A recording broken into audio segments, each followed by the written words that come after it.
Being on top of the news has never been easy. Visit us at www. And elsewhere, Emmanuel Macron has been elected as France's new president with a decisive 65% of the vote. Macron, 39, becomes France's youngest ever president. Front National's Marine Le Pen had the highest score for her party in French history on 34.9%.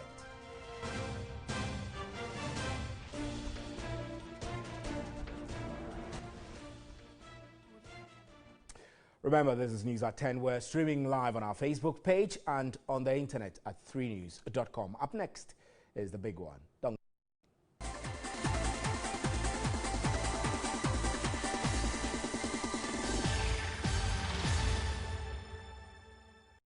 Welcome back. Now, a church building at Malam Bola Road in the Weja Bawe constituency of the Greater Accra region Sunday collapsed, injuring at least 20 congregants of the Jesus Life Church. Our reporter Kwabene Dujemfi was at the site and has come through with this report. The tragedy occurred 10 a.m. Sunday at the Jesus Life Church at Weja during a heavy rainstorm in the capital, Accra. The injured are mostly babies and women.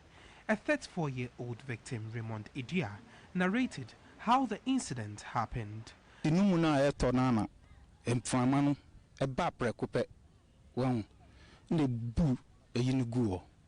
a temporary structure, so it could not contain the heavy storm which trapped members of the congregation.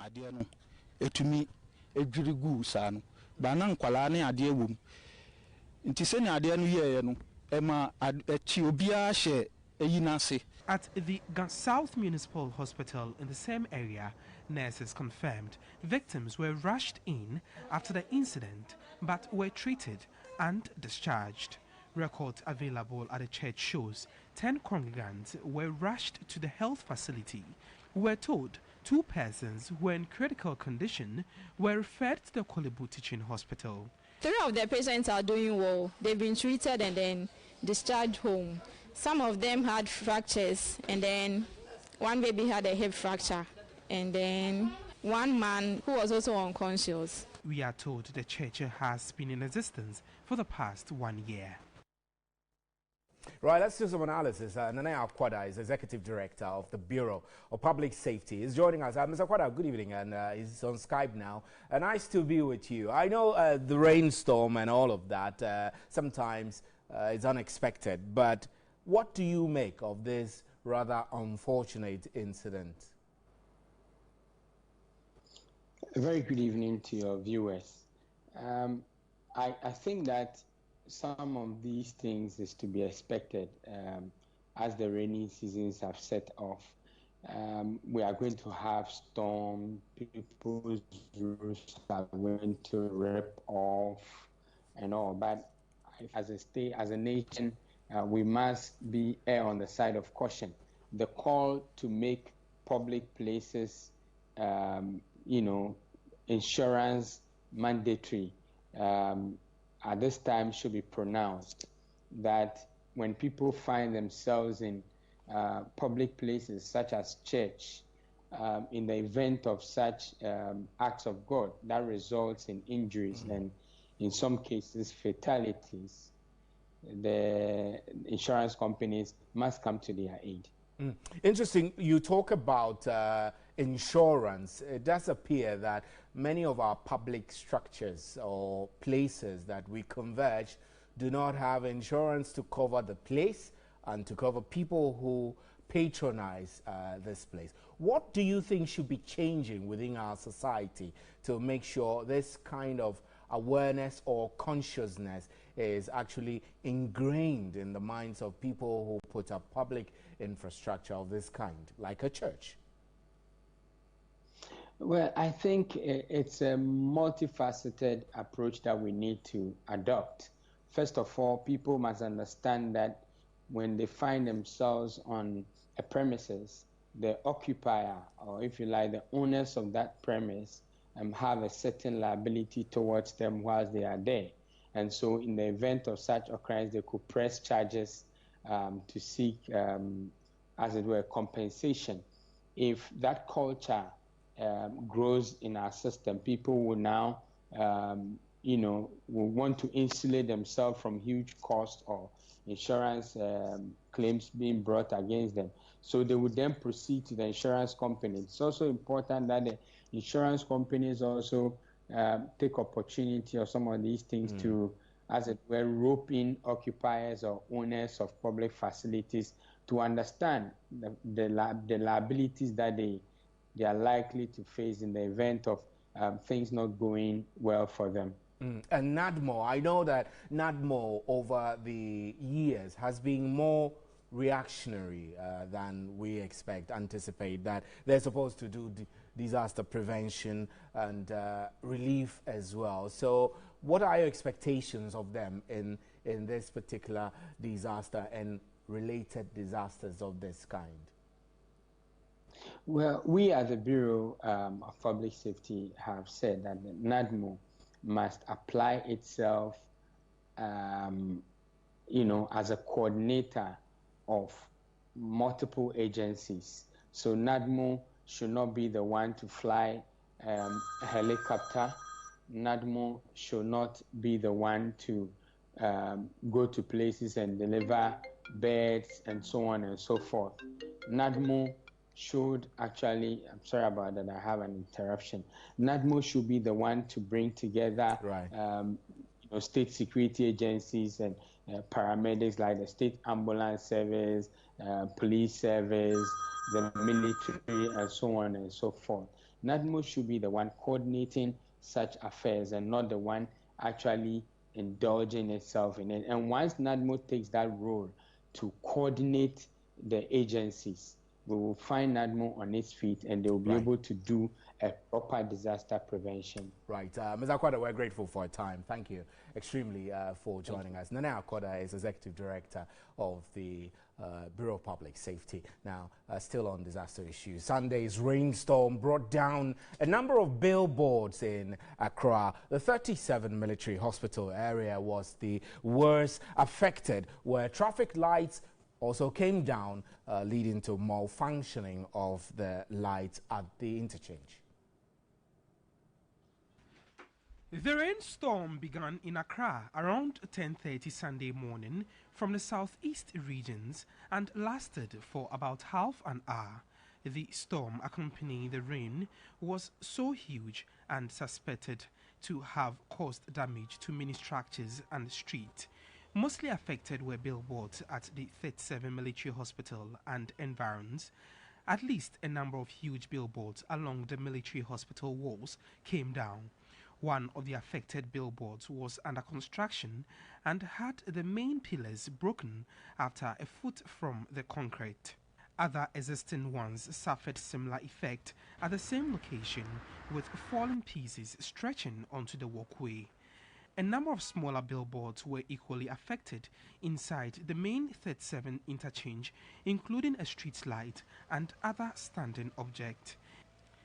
It was not clear whether the development was responsible, but the entire traffic light system went off. Two other billboards at the bus stop opposite the main entrance of the 37 military hospital were affected. Some advertising agencies responded to distress calls and were on hand to begin salvaging the mess caused. Right, Francis Dartey is Executive Director of the Advertisers Association of Ghana. He's joining us on the telephone lines now. Mr. Dartey, good evening. So it's a bit worrying that some of these billboards are unable to withstand the slightest storm. Is it as a result of defects or that the agencies are not following laid down standards to ensure that their billboards withstand stand the test of time? Mr. Dartey. Good evening and good evening to your viewers. They are twofold. I think that in the first place, some of those billboards are not supposed to be where they are. They're not supposed to be there, and some of them, when you check, may not even have permits from the assemblies to be where they are. and therefore they were also done under the cover of darkness, were done in the night and under shadowy circumstances. Interesting. So it does mean that it's not an issue of whether or not the Advertisers Association is not enforcing standards to ensure these billboards withstand the test of time and are able to stand when the storms come, but because some recalcitrant members are going at the blind side of the law to erect them?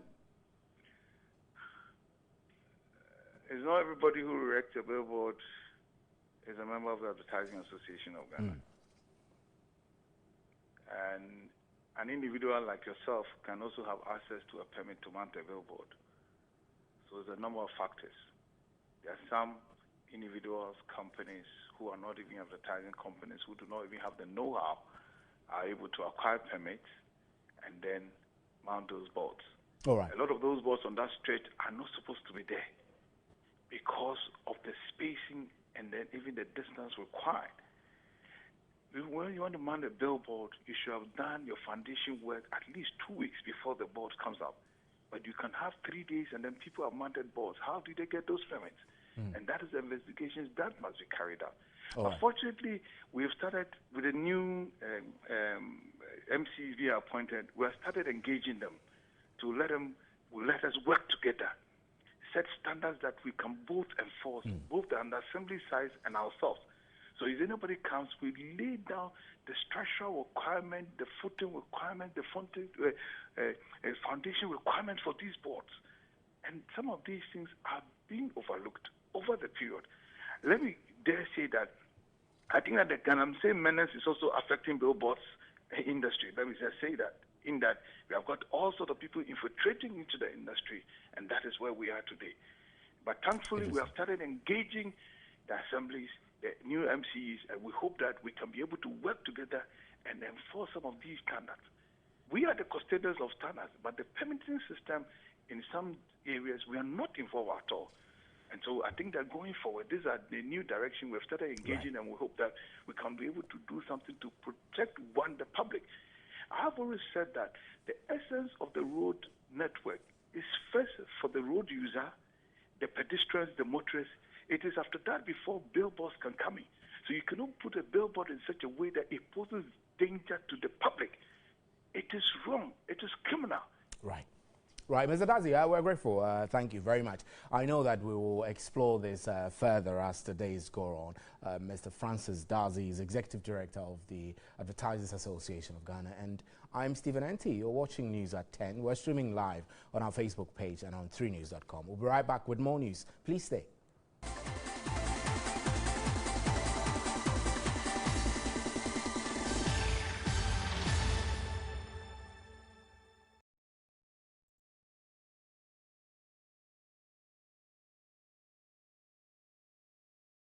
Are you an entrepreneur with a great business idea? Are you looking for a bright future for your business? Do you need investors for your business? Then sign up to this amazing opportunity from 3FM. It's the 3FM Business Pitch Competition. 3news.com for all your reliable news. 3 News, news at your fingertips.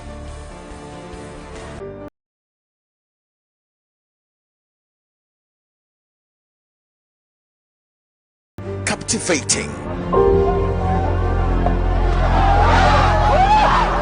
reliable, President Mahama, who addressed a Deborah of chiefs and people of credible, and breaking news, all at your fingertips. Who's found Asamoah Gyan? Super finish! Being on top of the news has never been easy. Visit us at www.3news.com for all your reliable news. 3 News, news at your fingertips.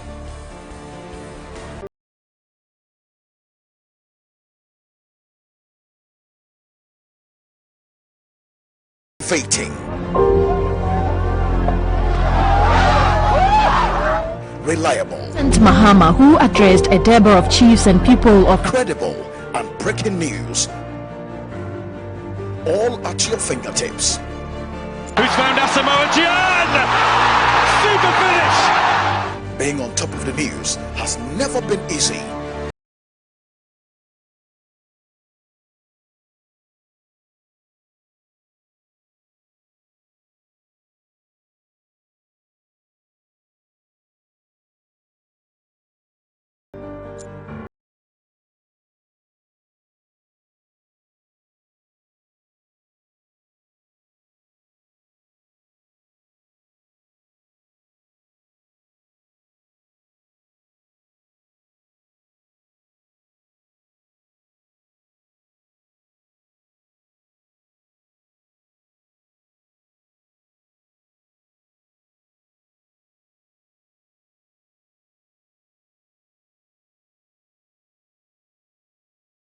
Us at www.3news.com for all your reliable news.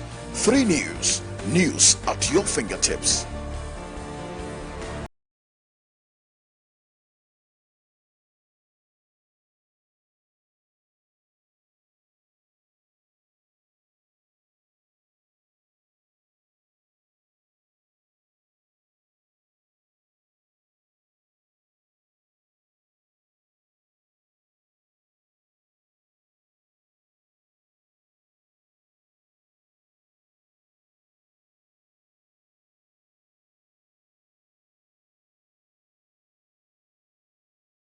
Us at www.3news.com for all your reliable news. 3 News, news at your fingertips.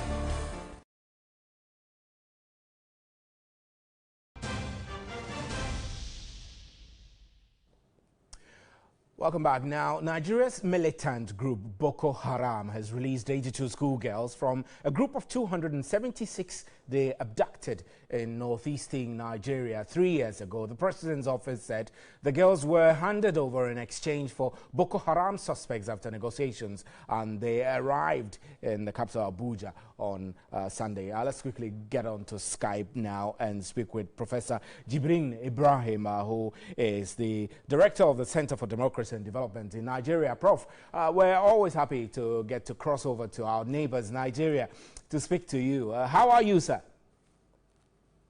I'm very well, thank you. Great. Now, the release of these 82 kidnapped schoolgirls, this might come as good news for the family, but how are Nigerians receiving this news?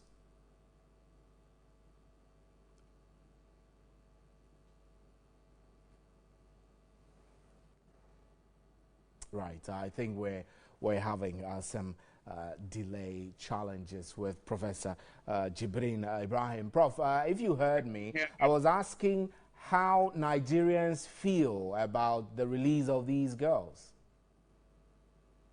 Well, we're very excited. We're very happy. We've expected it for quite some time because the government has indicated long ago that it was negotiating with Boko Haram of more girls. That was after the 21 girls were released. So it was really with a lot of happiness and excitement that we received the news yesterday that 82 additional girls have been released through negotiation. Now, the president on Friday made a very rare public appearance after missing 3 cabinet meetings.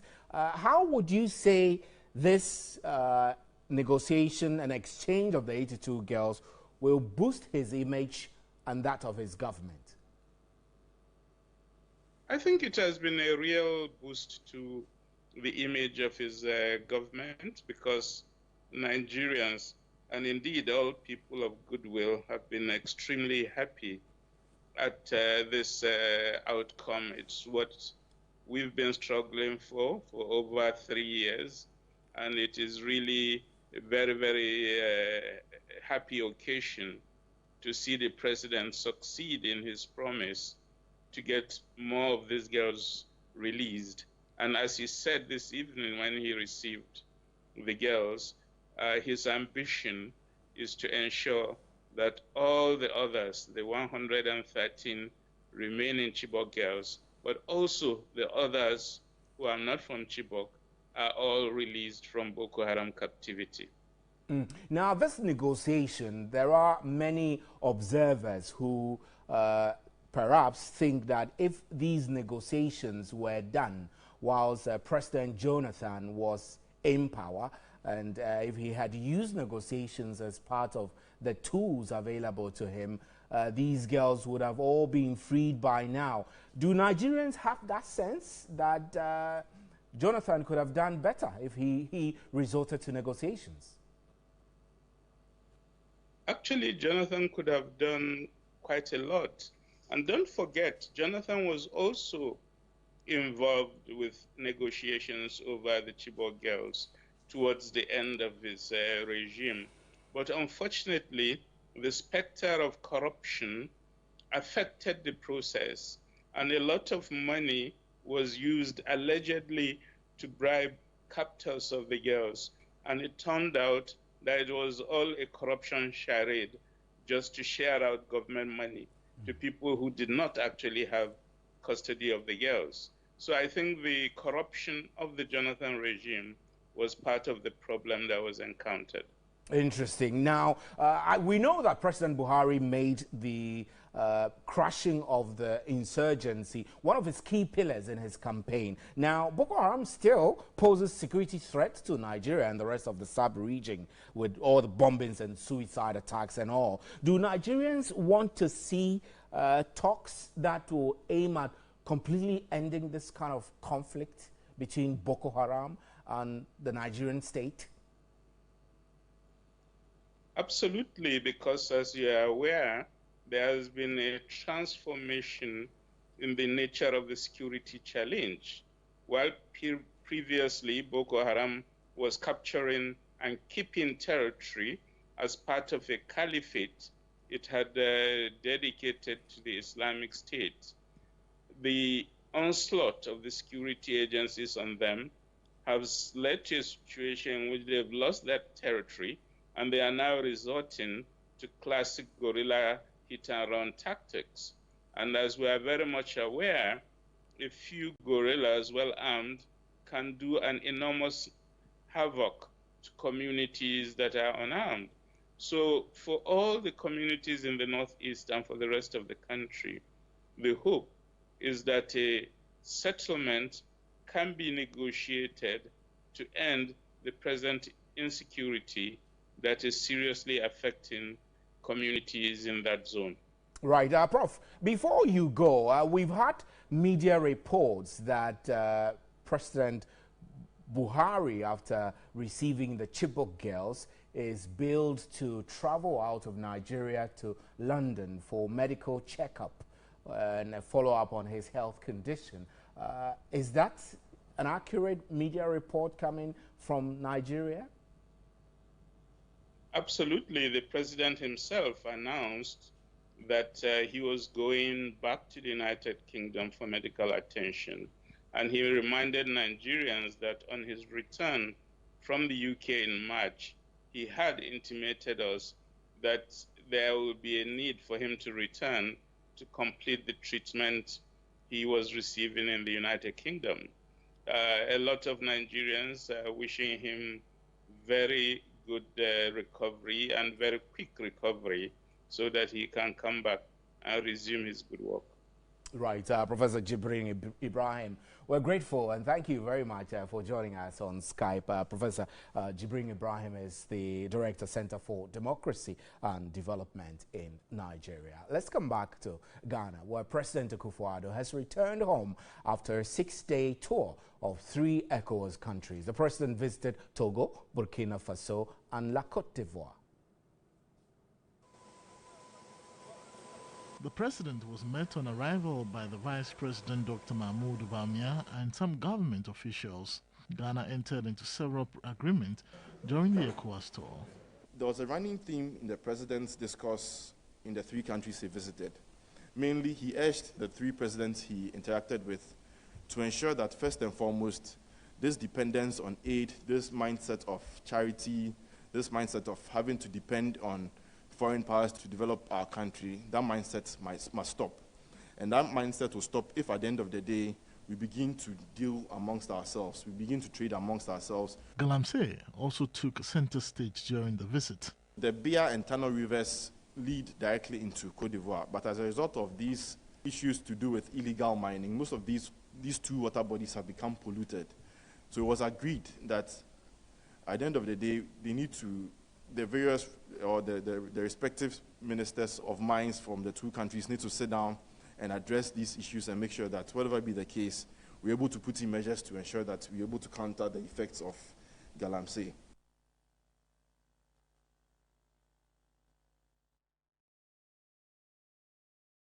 Right, welcome back. Hundreds of Ghanaians and other West African nationals have been risking their lives in search of job opportunities, mainly in Europe.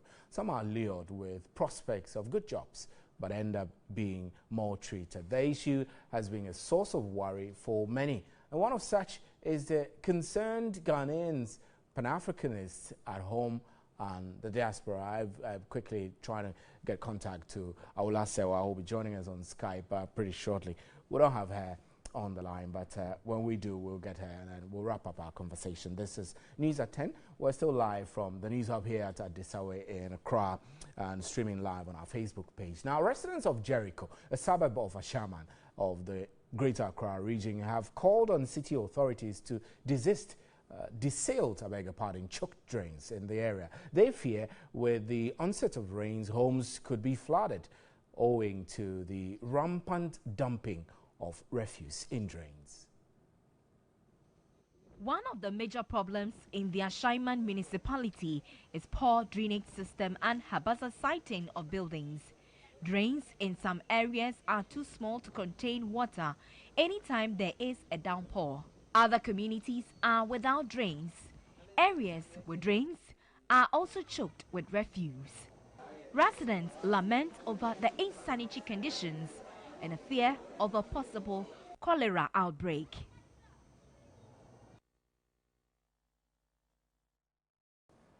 And residents of Vemenu in the Adaklu district of the Volta region want to benefit from government's one district, one factory policy to improve livelihoods. The community, whose mainstay is selling of firewood, believes an alternative business will end the illegal felling of trees in the area.